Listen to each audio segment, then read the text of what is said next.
Buenos días.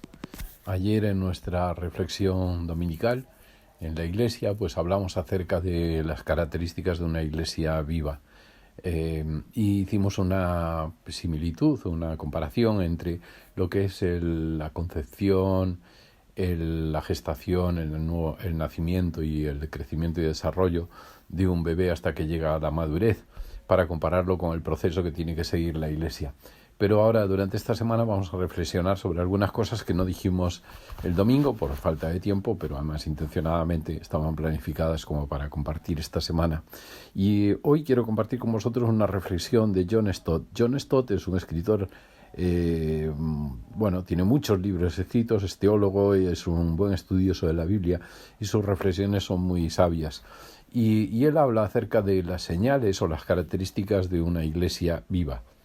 Y se hace esta pregunta que él mismo se contesta, claro.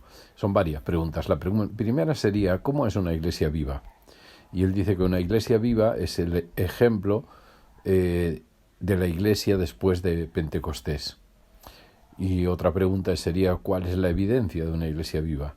Y él responde que la evidencia de una iglesia viva es el poder del Espíritu Santo, una iglesia que vive en el poder del Espíritu Santo. Y una tercera pregunta es, ¿cuáles eran las características de una iglesia viva llena del Espíritu Santo? Y entre otras menciona 4. La primera es, perseveraban en la doctrina de los apóstoles. Pero el Espíritu Santo, vivo y actuando con poder, no les convertía en simples intelectuales religiosos.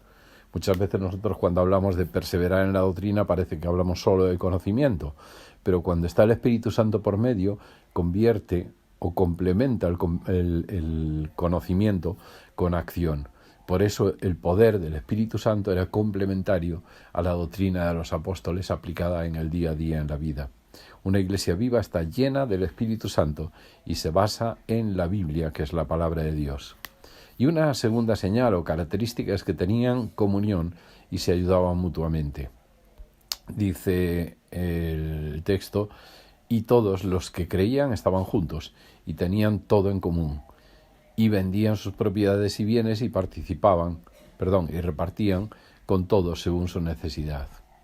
Una iglesia viva tiene comunión. Existe una relación de comunión entre sus miembros.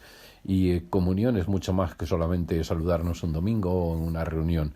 Comunión es poder compartir cosas, compartir necesidades, tanto materiales como emocionales o espirituales. Y en la práctica, ayudarnos unos a otros. La tercera característica o señal de una iglesia viva es la oración, la adoración y la reverencia. Dice, y perseveraban unánimes todos los días en el templo, partiendo el pan en las casas, comían juntos con alegría y sencillez de corazón. En otro lugar dice que todos los días se iban al templo a adorar. Una iglesia viva ora. Una iglesia viva adora, que es poner a Dios primero y tener un estilo de vida diferente. Y una iglesia viva se somete a Dios. Y la cuarta característica que John Stott menciona es una evangelización continua.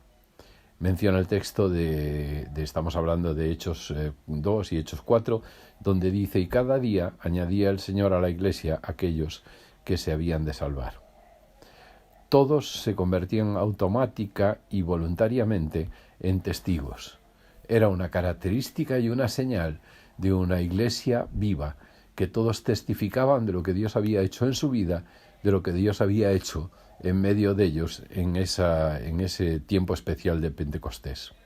Una iglesia viva no es capaz de dejar de ser testigos.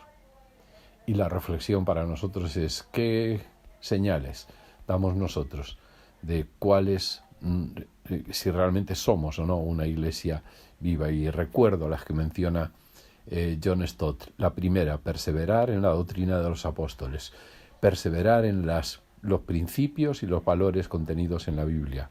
La segunda característica es tener comunión unos con otros y ayudarnos mutuamente. A veces en nuestra sociedad, que somos tan independientes, la iglesia tiene que ser una luz que demuestre al mundo de que debemos tener comunión y ayudarnos mutuamente. La tercera característica o señal es que debemos ser personas de oración debemos ser una iglesia de oración, de adoración y de reverencia. Y es curioso porque siempre que se habla de la oración, tanto en Hechos 2 como en Hechos 4, en la primera iglesia, es una oración comunitaria, no es una oración individual. Dice, se juntaban para orar, entre otras cosas. La oración comunitaria. Y aquí sí que hago una buena reflexión. ¿Qué pasa con nuestra iglesia? Que cuando tenemos reuniones de oración parece que no hay nadie. Y la cuarta característica es una evangelización continua. Si de verdad nosotros somos una iglesia viva, deberíamos estar permanentemente aprovechando todas las oportunidades para compartir el Evangelio, las buenas nuevas, a las personas que Dios pone a nuestro alrededor. Que Dios nos ayude a ser una iglesia viva, no tanto a creer ni a saber cómo tiene que ser una iglesia viva, sino a ser una iglesia viva. Buen y bendecido día.